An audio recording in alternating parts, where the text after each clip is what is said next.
হলে 28-29 জুলাইত পাছ হৈ যাব 1 আগষ্টৰ পৰা সকলো চৰকাৰী আঁচনিৰ সুবিধা আগৰ দৰে অসমৰ ৰাইজে লাভ কৰিব পাৰিব এতিয়া নতুনকৈ একো কৰিব নালাগে আগত যি একাউণ্টত 9000 সোমাইছিলে সেই একাউণ্টতে অৰুণোদয় নিয়মীয়াকৈ পাই থাকিব লাহে লাহে হ'ব এতিয়া আমি নিযুক্তি প্ৰথম 2 লাখ পদ আমি বিচাৰি উলিয়াব লাগিব গতিকে তাৰ প্ৰক্ৰিয়াটো আৰম্ভ হৈছে ইতিমধ্যে আগষ্টৰ 1 তাৰিখৰ পৰা যোনে আগত অৰুণোদয় পাই আছিলে আগষ্টৰ 1 তাৰিখৰ পৰা তেওঁলোকে পাই থাকিব কিন্তু মাজে মাজে আমি ক্লিনিং কৰি থাকো কোনোবা মৰা মানুহ হল বাদ গল কোনোবা চৰকাৰী চাকৰি পালে বাদ গল সেইখিনি কিন্তু তাক বাদে কোনো মানুহে মোৰ ঘৰত চুৰ হৈছে মোৰ ঘৰত ডকাইতি হৈছে বা মোৰ ওপৰত আক্ৰমণ হৈছে 112ত ফোন কৰাৰ লগে লগে 112ই 108ৰ দৰে প্ৰথমতে আমাৰ যেটো ডেস্কবোৰ্ড থাকিব তাত GIS সিগনেলৰ পৰা উলিয়াই ল'ব যে ঘটনাস্থলীৰ পৰা কোনখন গাড়ী ওচৰত আছে আৰু সেই গাড়ীখনক তেওঁলোকে নিৰ্দেশ দিব যে পানবজাৰত আক্ৰমণ এটা হৈছে বা ঘটনা এটা হৈছে আপুনি পানবজাৰৰ কাষত আছে আপুনি ফাঁচী বজাৰত আছে তৎকালীনভাৱে আপোনালোকে ঘটনাস্থলীলৈকে যাওক তাৰমানে মোবাইল পুলিচ ষ্টেচন এটা হ'ব 200টা মোবাইল পুলিচ ষ্টেচন য'ত নেকি 112ক ফোন কৰাৰ লগে লগে তাৰ পৰা অপাৰেটৰে ইনষ্ট্ৰাকচন দিব আৰু পুলিচ ষ্টেচন বা পুলিচ গাড়ী কেইখন ঘটনাস্থলীত গৈ উপস্থিত হ'ব এই গোটেই কামটো কৰিবৰ কাৰণে আমাক 1000 জন ড্ৰাইভাৰ লাগিব 200খন গাড়ী কেইবাটাও শিফটত হ'ব 200খন গাড়ী লাগিব আমাক সফটওয়্যাৰ লাগিব আৰু কন্ট্ৰোল ৰুমত এনি টাইম বহি থাকিবৰ কাৰণে 200 গৰাকী ল'ৰা ছোৱালী লাগিব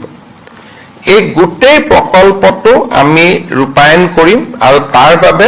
100 কোটি টকা আজি কেবিনেটত অনুমোদন দিয়া হৈছে এনে ধৰণৰ আধুনিক 112ৰ সেৱা উত্তৰ প্ৰদেশ আৰু তেলেংগানা চৰকাৰে খুব ভালকৈ ৰূপায়ণ কৰি আছিল আমি এই সেৱাটো এতিয়া অসমতো আৰম্ভ কৰিম আৰু 112ত যেতিয়া কোনোবাই ফোন কৰিব যদি মেডিকেল এজেন্সি হয় 112ই নিজে নিজে 108ক ফোন কৰি দিব যদি ফায়াৰ ইমাৰ্জেন্সি হয় 112ই ফায়াৰক জনাই দিব তাৰমানে এইটো হোম পুলিচ ফায়াৰ ব্ৰিগেড স্বাস্থ্য তিনিওটা বিভাগত ইয়াত এটা এই 112ৰ জৰিয়তে এটা সমন্বয় সাধন কৰা হ'ব তাৰমানে তেওঁ ভুক্তভোগীজনে তিনিটা ফোন কৰিব নালাগে ফায়াৰ ব্ৰিগেডত ফোন কৰিব নালাগে এম্বুলেন্সত ফোন কৰিব নালাগে 112ত ফোন কৰিলে গোটেইখিনি কাম একেলগে হ'ব কিন্তু 108 মুকলি থাকিব এটো নহয় যে 108 এতিয়া বন্ধ হৈ যাব নেকি এটো নহয় 108 থাকিব কিন্তু 112ত ফোন কৰিলে দুৰ্ঘটনা হলে পুলিচে নিজে নিজে 108ক কৈ দিব যে অমুক জায়গাত দুৰ্ঘটনা হৈছে আপোনালোকে এম্বুলেন্স পঠাওক so health disaster response integrated police station আৰু এটো 24/7 থাকিব ৰাতি 2টা বজাতো যদি ফোন কৰে যে মই ইয়াতে মাৰপিট হৈছে ঘটনা হৈছে ছোৱালী ওপৰত কিবা বেয়া শব্দ কোৱা হৈছে যি ঘটনা হলে ৰাতি হলেও এই 200খন গাড়ী 24/7 ই এক্টিভ হৈ থাকিব যেনেকে এম্বুলেন্স এক্টিভ হৈ থাকে এটা মোবাইল পুলিচ ষ্টেচন টাইপ হ'ব এটো এটা বহুত ডাঙৰ ৰিফৰ্ম অসম পুলিচত আজি কেবিনেটে 100 কোটি টকা অনুমোদন দিছে ইয়াৰ লগত গাড়ী দামটো নাই গাড়ী আমি ইতিমধ্যে কিনি লৈছো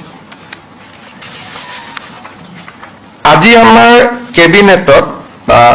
Assam Minor Mineral Concession Rules 2030 খন আমি সংশোধন কৰো আপোনালোকে দেখা পায় যে অৰুণাচল নাগালেণ্ড মিজোৰাম বিভিন্ন ৰাজ্যৰ পৰা আমাৰ অসমলৈ শিল আহে কিন্তু সেই শিল বালি নিজৰ ৰাজ্যত ৰয়েলটি দি আহিছে নে নাই তাক আমি চাব নোৱাৰো দ্বিতীয়তে কথা অসমত অহাৰ লগে লগে যদি এখন ৰাজ্যত ৰয়েলটি দি নাহে তেতিয়া অসমৰ ব্যৱসায়ী বিলাকে ৰয়েলটি দিব লাগে বাহিৰৰ পৰা আহিলে ৰয়েলটি নিদিয়াকৈ। গতিকে কম্পিটিশ্যনত আমাৰ ব্যৱসায়ীসকলে শিল বালি বিক্ৰী কৰিব নোৱাৰে, বাহিৰৰ পৰা আহিব। গতিকে আজি আমি এই আইনখন এমেণ্ডমেণ্ট কৰিছোঁ যে অসমত শিল বালি বাহিৰৰ ৰাজ্যৰ পৰা আহিলেও এটা ট্ৰেনজিট ফিজ 150 টকা পাৰ স্কুৱেৰ মিটাৰ আমাৰ ৰাজ্য চৰকাৰক দিব লাগিব। আৰু অসমলৈ যি শিল বালি আহিব নিজৰ ৰাজ্যখনত ৰয়েলটি আৰু GST দি আহিব লাগিব। বিনা ৰয়েলটি GST অসমলৈকে এই সামগ্ৰীবিলাক আহিব নোৱাৰিব। 3 নম্বৰ, আগতে আমাৰ মহলবিলাক এনেকুৱা এটা জেগাত মহল আছে যেনেকে বানপানী আহি গ'ল, শিল আমি নোপোৱা হৈ যাওঁ। আইনখন এনেকে অনুমোদন দিয়া হৈছে যে নিৰ্ধাৰিত মহল পৰা 10 কিলোমিটাৰৰ ভিতৰত তেওঁলোকে ষ্টক ইয়াৰ্ডো পাতিব পাৰিব। মহলটো হ'ল নদীৰ কাষত, বানপানী আহি গ'ল, আমি বালি নোপোৱা হলো। গতিকে বানপানী অহাৰ আগতে বালিখিনি আনি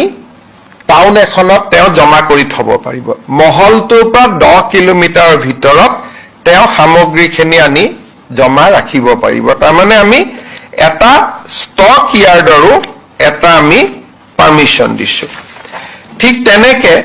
আমি আন কেইবাটাও মিনাৰেল এক্টত আমি আমাৰ বন বিভাগৰ বিষয়ে চাৰ্চ কৰিব পাৰিব, চিজাৰ কৰিব পাৰিব। ধৰক ৰেলে আমাক ৰয়েলটি দিয়া নাই, ৰেলৰ অফিচাৰক চামন কৰিব পাৰিব। হাইৱে আমাক ৰয়েলটি দিয়া নাই, হাইৱেৰ অফিচৰক চামন কৰিব পাৰিব। অৰ্থাৎ ৰাজহ সংগ্ৰহৰ দৃষ্টিভংগীৰ পৰা আমি একটা শক্তিশালী সংশোধন কৰিছোঁ যাতে ফৰেষ্ট ৰয়েলটিটো ফাঁকি দিয়াটো কমি যায় আৰু ফৰেষ্ট ৰয়েলটি যাতে অসমৰ বৃদ্ধি হয়। আজি আমি আমুল, আপোনালোকে আমুলৰ নাম সকলোৱে শুনিছে, এটা মিল্ক প্ৰচেছিং ইউনিট বিশ্বনাথ চাৰিআলিত তেওঁলোকে স্থাপন কৰিব। ৰাণীত ইতিমধ্যে তেওঁলোকে স্থাপন কৰিছে, কাম চলি আছে। ৰাণীৰ পিছত বিশ্বনাথ চাৰিআলিত আমুলৰ মিল্ক প্ৰচেছিং ইউনিট স্থাপন কৰিবৰ বাবে আজি ৰাজ্য চৰকাৰে আমুলক 33 বিঘা মাটি বিশ্বনাথ চাৰিআলিত আবণ্টন দিছে। যোৱা কেইদিনমান আগত বিশেষকৈ মুখ্যমন্ত্ৰীৰ দায়িত্ব লোৱাৰ পিছতে মই কেইটামান অষ্টেৰিটি মেজাৰ দিছিলোঁ যে আমাৰ যিহেতু ৱেষ্ট এছিয়া যুদ্ধ চলি আছে, সেইকাৰণে আমি কিছু নিয়ম নীতি মিতব্যয়িতা এইকেইদিন মানি চলিম। ইয়াৰ ভিতৰত যিহেতু এতিয়া আমেৰিকা আৰু ইৰাণৰ যুদ্ধ শেষ হ'ল, সেইকাৰণে ইয়াৰ ভিতৰত এটা চৰ্ত আজি আমি শিথিল কৰি দিছোঁ। আমি কৈছিলোঁ যে চৰকাৰী অফিচাৰে ব্যক্তিগত বা চৰকাৰী কামত বিদেশত যাব নোৱাৰিব। আজিৰ পৰা আমি এইটো কৈছোঁ যে যদি কোনোবাই নিজৰ টকা পইচাৰে বিদেশত যাব পাৰিব। আৰু যদি চৰকাৰৰ কিবা জৰুৰী কামত বিদেশত যোৱাৰ প্ৰয়োজন হয়, ট্ৰেইনিং প্ৰগ্ৰেম আদি, ইয়াৰ যিটো আমি বন্ধ কৰিছিলোঁ আজি আমি সেইটো প্ৰত্যাহাৰ কৰিছোঁ।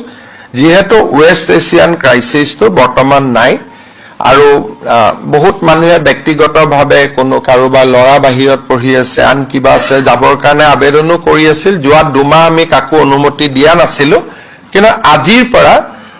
ফৰেন ট্ৰেভেলছ আমাৰ অফিচাৰসকলে কৰিব পাৰিব, কিন্তু চৰকাৰৰ আগতীয়া অনুমতি লৈ, বিনা অনুমতিত নহয়, with the advance permission of the government. Permission লোৱাৰ পিছতহে তেওঁলোকে পাৰিব।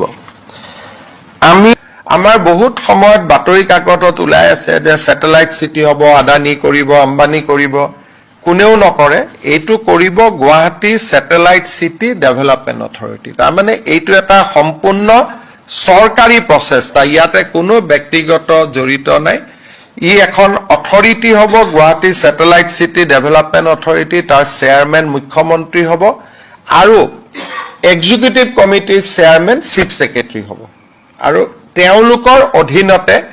এই স্যাটেলাইট সিটি নিৰ্মাণ হ'ব ইয়াত কোনো আদানী আম্বানী এই নামবিলাক যিবিলাক কৈ থকা হৈছে এই নামবিলাকৰ কোনো প্ৰাসংগিকতা নাই এইটো এটা চৰকাৰী প্ৰচেষ্টা আৰু বিধানসভাত এই আইনখনো উত্থাপন কৰা হ'ব আপোনালোকে জানে যে আমি কিছুদিন আগতে এখন আইন পাস কৰিছিলো যে বৰপেটা মাজুলী বা আমাৰ বটদ্ৰবাত তিনিটা জেনেৰেশ্যন নহলে তাত মাটি কিনা বেচা নহব ভাৰত চৰকাৰে এই আইনখনত কিছু আমাক সংশোধনী দি পঠিয়াইছে আইনখন আৰু অলপ শক্তিশালী কৰিবৰ কাৰণে গতিকে এই আইনখন Assam land revenue regulation chapter 12 এই আইনখন অলপমান আৰু অলপ শক্তিশালী কৰি নতুন ৰূপত বিধানসভাত উত্থাপন কৰা হ'ব গতিকে এইখিনি আজি আমাৰ কেবিনেটত মুখ্য সিদ্ধান্ত আছিলে ৰাজ্যত অগৰ ব্যৱসায় ইয়াক শৃংখলিত কৰা আৰু খেতিয়কসকল যাতে ইয়াৰ পৰা উপকৃত হয় তাৰ ওপৰত অধ্যয়ন কৰি চৰকাৰক পৰামৰ্শ দিবলৈ পীযুষ হাজৰিকা বিমল বৰা আৰু জয়ন্ত মল্ল বৰুৱাৰ নেতৃত্বত এখন কেবিনেট কমিটি কৰা হৈছে তেওঁলোকে অগৰ ব্যৱসায়ীসকলৰ লগতো কথা পাতিব খেতিয়কৰ লগতো কথা পাতিব আৰু ভাৰত চৰকাৰৰ লগতো কথা পাতি এই ব্যৱসায়টো শৃংখলিত কৰাৰ উদ্দেশ্যে খেতিয়কসকলে যাতে লাভ কৰিব পাৰে সেই ধৰণে গোটেই ব্যৱস্থাটো সুন্দৰ কৰাৰ বাবে উদ্যোগ বিভাগ কৃষি বিভাগ আৰু ফৰেষ্ট বিভাগে যাতে একেলগে কাম কৰিব পাৰে তাৰ কাৰণে আজি আমি এখন কেবিনেট কমিটিও গঠন কৰি দিছো গতিকে মূলতঃ এইকেইটা আজি কেবিনেটত সিদ্ধান্ত আছিল আপোনালোকে যদি কিবা সুধিব বিচাৰিছে সুধিব পাৰে